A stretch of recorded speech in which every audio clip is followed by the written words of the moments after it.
No, you really. All right, let's start how you guys got together. Well, it all started off with I met Arthur on McDougal Street.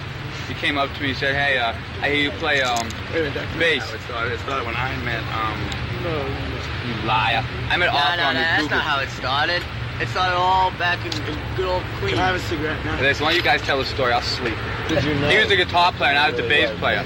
And then I was a better guitar player and he was a bass player, so we switched. I was desperately trying to start a band, and I was playing with this guy Rick Rivets and this cat Sparky Donovan, but we couldn't find a singer or anything like that, so I just like split from them, you know. And I had seen Johnny all over the place, you know, and he was so good looking and beautiful, you know. I said, I don't care if he knows how to play an instrument or anything, but I'll teach him if necessary, because he has to be, you know, I have to be with him, you know. Billy found David. Billy found David, you know. Picked him up We used to know David, you know, we used to see each other all the time, and, you know, we used to never talk to each other. I never knew he was a singer, so Billy brought him over to my house, and I said, "You a singer?" I didn't know you were a singer. He said, "You're a guitar player?" And that's what we did. We knew, me, Sil, and Billy used to be in a band. I was the bass player, and they kicked me out. So I hated those guys, I hated them. They kicked me out because I was a creep.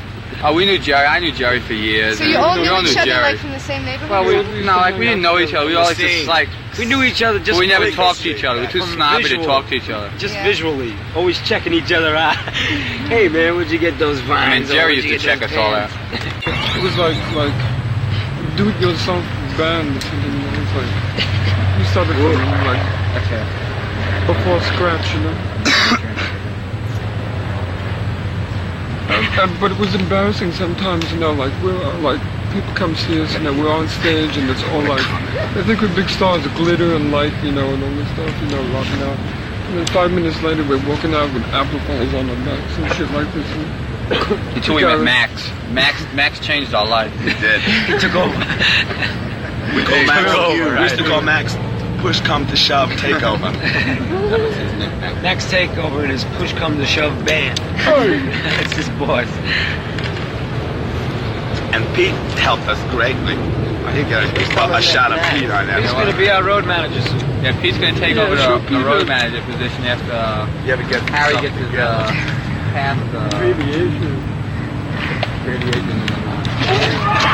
I used to want to be Allen Ginsberg, and I decided it was much more suited for the rock and roll. I met David in front of Jim's spot. He was standing on a pole and he was starting a riot. That's true too. He's the biggest preacher, man. He's a preacher man. You're into politics then? Can you tell? I used to see David on 8th Street and 6th Avenue, you know, remember they used to have all those noisy nuts, you know, they always used to speak out. That's why I met David. I didn't meet him, that's why I first seen him. He was throwing In buckskin jackets. Social reform. So now that you know that you're going to make it, what are you trying to do with all your money? I'm going to buy an island and have lions and tigers and bears. No, actually, you want to hear the truth? Yeah, the truth. We're all going to get houses right across the street from each other on Hollywood somewhere. In Beverly Hills. Yeah, right. We're going to, you know, send fireworks over to each other and throw people in. The truth too. So you think you're always going to be hanging together from now on? I got a feeling, Yeah, we'll hang out with each other. Why? What do you attribute this to? I mean, usually when groups get Johnny together, you know, they don't get along. They usually break up after I did a year. Still last week. That motherfucker's the biggest copycat. I went out and I got a Boy Scout shirt. Next day, he's got a Boy Scout shirt. Yeah, first day I had leopard pants, in my and this shoes. guy got Next leopard day, pants. he's got feathers in his I was a shoes. cowboy and he was a cowboy. We once played in this place called Man's Country. It was our first paying gig. It was a decor was like Marlboro country, and it was in Brooklyn. Cowboys and saddles. All leather and real butch, and we came in and it was a gay bath in Brooklyn Heights. This is one of our first high-paying gigs. And we got micro mini bath towels out of that. And we were all stoned on MDA. Shh. What's the matter with you, boss? You really have a lot of cool. We were all drunk out of our minds. And What are we stoned on now? it was like a Dolce Vita. We ripped the saddles off the walls and put the cowboy hats on and took our pants off and rode each other on stage. The Queens were freaking out, and we pulled guns out. We tried to shoot them. Have you gone through a lot of changes since you started as I'm a just doll? all as normal as I used to be. Huh? Not really. David's the one who... Dave is the one that's gone through change. He turned real intelligence ever since he met me, really. He used to be like, He you know, one of these... also went mod. Yeah, he went really mod.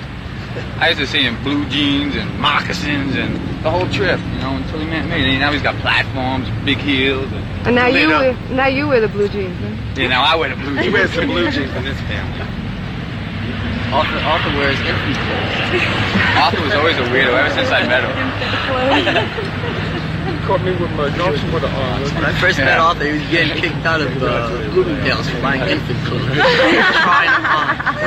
Right there, not even in the dressing room, right there.